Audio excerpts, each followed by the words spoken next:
if your business is failing, you shouldn't be looking at ways to improve the food solutions for employees. When you are going through a restart or a turnaround and you find that you're losing money, that there are specific areas that you can control. What are the things you can control?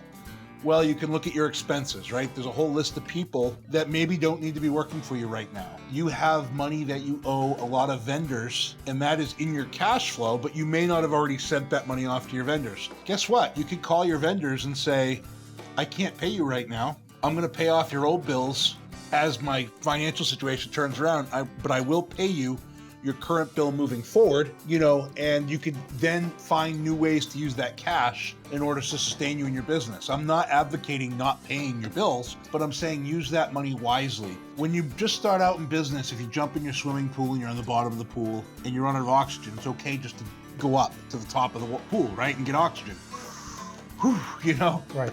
If you're at 50 feet and you're diving and you're out of oxygen because your business is doing $5 million a year, well, there's a good chance that you can, even if you swim to the top, you're not going to die.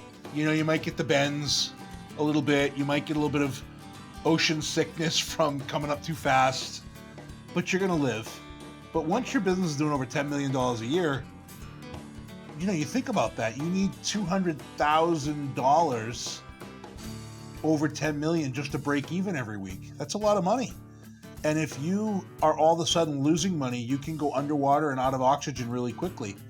And so if you're at 100 feet and you try to break for the surface, you're going to die. So you need to find different techniques and tools in order to keep your business afloat. It was funny because we were creating a lot of different spreadsheets and we were measuring a lot of things that were nice to know. It was nice to know how much we were paying in commissions as a percentage against calls and how the routing scheme was working and those types of things. But what really mattered is our key KPI was that our payroll had to be under 40% of revenue. And we were running at 70%. And I'm like, you know what? This is all great, but how is this going to affect bringing our revenues down?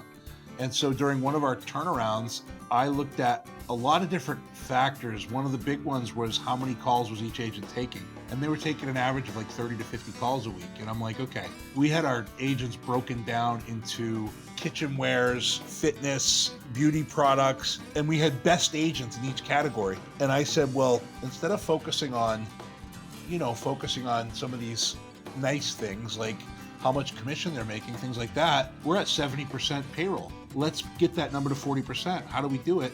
Well, what we're going to do is so a lot of companies don't plan for their success. And in one case, we had done 13 million and the next year we were going to do 22 million. We were going to spend 10% on marketing.